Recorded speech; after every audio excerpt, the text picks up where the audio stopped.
up, peeps? Thought I'd tap in, y'all. It's the weekend and trying to get my weekend started, give me a little break away from everything, pretty much. My brother's up here this weekend, so he gave me a little break on the caregiver life. He normally comes on Saturday, every other Saturday, and he just kind of relax or whatever. But I know that if I decide to get out, I can actually step out and hang out a little longer, since I ain't got to worry about getting back to dad or whatever. Even though I am taking them both some grub, so they'll be good for the night. But anyway, I thought I'd make this video, man, and kind of encourage a few of y'all, well, anybody who this actually reaches. I want to touch on the topic about jurisdiction and how there are a lot of us are being taught that if you don't get a 9(8) trust, and I wish I could do it on my laptop right now, but I'm in the zone right now, so I can't wait to get to the laptop. If I get to the laptop, I'll wait that damn long. I probably won't start the video. But we're taught that we're supposed to get a 9(8) EIN in order to have a foreign trust, and it be foreign to the United States of America, or the United States corporation. And saying how they could pierce your trust and all this different stuff. Like, where they get this stuff from, I don't know. But you got to start challenging people's words by looking stuff up. Okay, looking stuff up. I actually made a video about the 9(8) number at one point, and it does say in the IRS website that the United States, it says the courts can have jurisdiction to adjudicate an entity with a number that's not a 9(8) number, a 9(8) series number. So we take that to say we want to be like completely untouchable. So we get the 9(8) number. Yeah, you do become untouchable, but if you want remedy using a trust within the United States, in their courts, in the courts of the U.S., you have to be able to have a trust that they can actually touch. If you're using a 9(8) number, a trust that has a 9(8), they can't touch that shit. They can't touch it at all. They can't even rule on it. Not even in your favor. Not against you or, in your favor. I mean, unless you injure somebody, then you can be, your trust can get hit. But you just entered into a court case with a 9(8) trust. Just imagine somebody, you're trying to take somebody to court that lives in Brazil somewhere. How they gonna serve that person? How are you gonna get them in court? How they gonna adjudicate an entity that's created that the United States does not have jurisdiction to adjudicate? Keep in mind, even with your straw man, you don't get railroaded. See, most of y'all get railroaded by child support. Y'all, we create this thing as if your straw man. I'm gonna use straw man for the sake of conversation. As if your straw man you can't win a case using your straw man. People win in court, people lose in court. It's all about how you navigate and how you move in court, But so it's not that they can just do anything they want to. Don't get me wrong, they will try to railroad you. We already know that. But when you know your shit and you take time to study law, it ain't but so much that they can do. They're limited. So we get to the point where we thinking we're going to be untouchable by using a 9(8) number. That it always made me feel some kind of way about using those. I got like 3 of them, but I've never used them. I never used them. And so, because for some reason they kind of sound funny when I've even seen somebody go on the internet and they actually said themselves, which is something I did. You calling the IRS, I've done it before, but I've been hung up on before by somebody at the IRS too. Them jokers done hung up on me too. They some rude ass people up there working for the IRS. They will hang up on your ass after you done waited 10, 15 minutes to get on the phone with them. But calling up there, acting like you foreign, speaking with an accent, talking to them like that, making them think that you actually not from here. And then they fall for it and they just go right on. They flow with the process like they supposed to flow with the process anyway. But they be gatekeeping like hell on there. Making sure they can prevent giving you a 9-8 number. But at the same time, it doesn't make sense to have to go that route, to try to deceive someone in order to do something legally and lawfully. You shouldn't have to do that. And it didn't sit well with me to even have to go that route, thinking I actually need a 9-8 number in order to get some remedy in a court case. And it just didn't make sense. And keep in mind, I beat my child support case with the straw man, with my all caps name, with my name on my son's certificate of live birth. I cut the umbilical cord. I signed the parental acknowledgement form at the hospital. I did everything people tell you not to do when it comes to a child support case and avoiding being, giving them jurisdiction, as we call it. You got to understand what it means by giving someone jurisdiction. It's all about how you move, how you defend that straw man, how you defend that all caps name, that Sesta K Trust. It is all about how you defend it. If you don't know how to defend it, and you don't know how to defend it, you're gonna get your ass handed to you. It's that simple. So it's not all about getting a 9-8 number in order for you to be able to navigate the courts and actually get some victory. Your trust don't have to have a 9-8 number to get some remedy. Also be mindful when people talk about.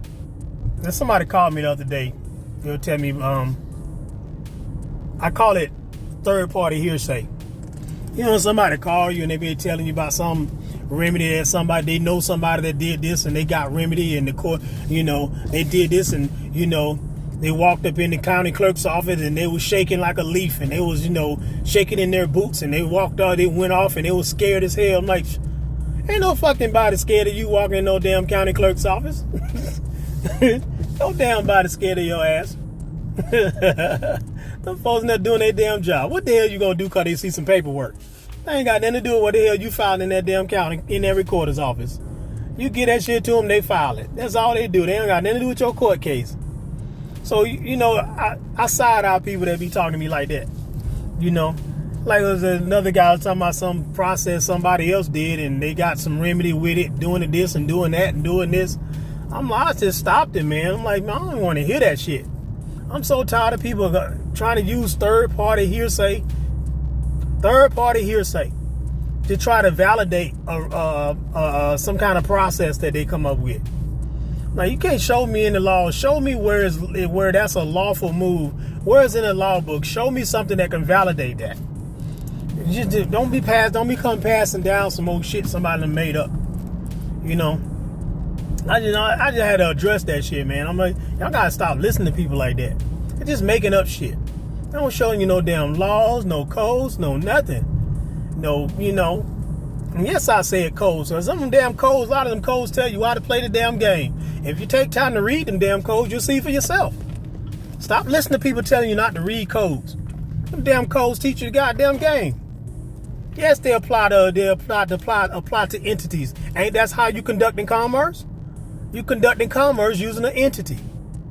Whether it's your trust, which is an entity, whether it's your straw man, which is an entity. You use an entity to conduct business. That's how it works. We got to get away from listening to all the people that got some of y'all got too many people in y'all ear. Y'all subscribe to too many damn channels. Too many channels, and y'all got too many people teaching you too many strategies and wondering why y'all going year after year fighting the same shit. The same shit, and ain't nobody got no remedy for it. I'm fighting the same shit year after year, but ain't nobody teaching about how to get your kids back. So ain't nobody taught none of that on the internet. I'd probably be the only one be able to talk about that I found. People who actually probably have done it. Probably somebody dealing with CPS. Probably not nobody dealing with baby mama. Let me get back out here. I'm all in the garage. Hold on a second. Okay. I think I'm gonna finish the video before I go in the garage. It's killing my lighting. Yeah, but y'all, you gotta get away from listening to all these different people, man, that's teaching y'all all kind of shit at the same time. You gotta gain control of that name. Get control of the straw man. Get control of your trust. You get a regular EIN number for your trust. It's still private. It's not foreign to the land, but it's foreign to all the other entities until you contract until you contract with somebody else. If somebody don't have a contract, you remember the basic thing we've always learned from the beginning. If there's no contract, there's no jurisdiction. Nobody. Oh, this is Omar. I'm gonna have to get him back. I got to get back with you later, Omar. Omar, goddamn, trying to get in there. Okay, we still recording. Okay, I had to get back with my buddy. He be on top of it too. But you gotta when you have a regular EIN number, I'm gonna say domestic, as they call it, a domestic EIN number. If you don't have a contract with someone, they don't have standing to drag your entity into court and try to do anything to it. So don't be so caught up on thinking you gotta have a 9(8) EIN in order for it to be private. You ever think about someone like say the Asians, just say the Asians, nail shops, you go in there, a bunch of Asians working there. It's a privately owned shop, This is how they operate. You notice you don't have problems in there unless some niggas go up in there and don't want to pay for the shit. But anyway, that's another topic. But those are privately owned entities for the most part, okay? And them being privately owned, but it's right here domestic. It's on the domestic land. It's operating through a trust. It hadn't been incorporated with, how people they contract into, like say the churches, for instance. Churches are supposed to be privately owned too, but when they get into those contracts, the 501c3, they get into those different contracts. Now they're obligated to be quiet about certain topics. They can't talk about certain things from the pulpits. It's all about contracts. What type of contracts does your entity get involved with? Just getting a regular domestic EIN number to your trust alone does not give anyone authority to just go into your stuff as if they want to, like they want to. Let me give you another example. I have power of attorney document. My father gave me power of attorney over his estate. Okay. Me and my brother, because I'm his caregiver. I've been taking care of him about 2.5 years now. And so, anytime I want to open up I make medical decisions for him on his behalf, the way he wants, whatever he says, that's what I relay. That's the message. That's what I move and do for him on his behalf. Open up a bank account for him. I do that on his behalf. I have the power of attorney. That document is what I can use to do what he needs me to do on his behalf. But nobody else has authority to touch that, to do anything on his behalf if they want to. Okay? It's not about somebody they can just do what they want to do with your stuff because you don't have a 9(8). I don't have a 9(8) attached to my straw man, but I still won my court case. We got to use common sense about stuff. Okay? People have beat traffic cases. People have beat child support cases. People have beat all types of cases. People have beat traffic cases. Accident, car accident. Things like that. People win cases. People lose cases. It's about how you navigate. What type of contracts that you're using. It's just understand those things. 9(8) ain't got nothing to do with your stuff. They can pierce your stuff if you don't have a 9(8). If you got to do some deceptive shit to get a 9(8) number, then that should be a side eye to you in the first place. This should, keep in mind, y'all, there are people that have done this stuff before we got here. Okay, so there was already something put in place for this to be dealt with way before we got here. Before we got in started, before the light came on for us, we were born, the light came on, and we started getting into these studies. Somebody's already walked this out already. They've already had this, they already got something put in place for this. It's all about us being willing to educate ourselves properly about how to execute, how to do these things, how to learn how to navigate and do it, how to apply the stuff to our lives. But you create a trust, and then it's private. It's your trust. It's something you created. Nobody else created it. So nobody else created, so they can't control it. And don't think that you can't control your straw man because you didn't create it. You're the beneficiary. You'll be the beneficiary from when you were born. When you were born, you're the beneficiary from the start. So once you reached but you couldn't take control of it until you reached the age of majority. Once you reach the age of majority, it's your job to take control of it. Okay? Now then, because it was created for you on your behalf. Keep in mind that name was the same thing, was the name of your father and mother gave you that name after they gave you life and after you were born. They gave you that name. So that name is a derivative of your name. Okay, that all caps name is a derivative of the name that was given to you. That's why the trust is in your name. And you are the one that have interest in that name. You have interest in that estate and everything that name is on. You have control of it. You're supposed to take control of it. So when you create your trust, you put everything that you have control over once you reach the age of majority, and you put it inside what you create, which is your trust. And then you operate from the trust. Start putting things in the name of your trust. You buy things, you buy vehicles, cars, houses, whatever. You put it in the name of your trust. And you operate in that trust as the trustee of that trust, and you control that name. Nobody has a contract with that name of that trust, until you contract with them with that name. And I would even go as far as copyrighting the name of the trust. I'm going to do that. That's my next goddamn move. I'm copyrighting the name of my trust. And so nobody can just use that name because that came from here and here. Can't use that name. So that name didn't come from nowhere else. So just things like that. These are things that helps protect your rights. Protect the things that belong to you. And then you don't have to have a 98 number in order to do that. So understand that. You can have a domestic number. It's all about who you contracting with that name. Who you contracting with that name of that trust, the name of that trust that you created. If you didn't create no trust with it, nobody can control it. Okay? And everything you take control of with that straw man, you need to have a power of attorney put in place with it. I had to do the same thing with mine. Get your power of attorney so you are the one that control that name. Nobody else has authority to control that name. The name of the straw man or the name of your trust. Make sure you got that in place.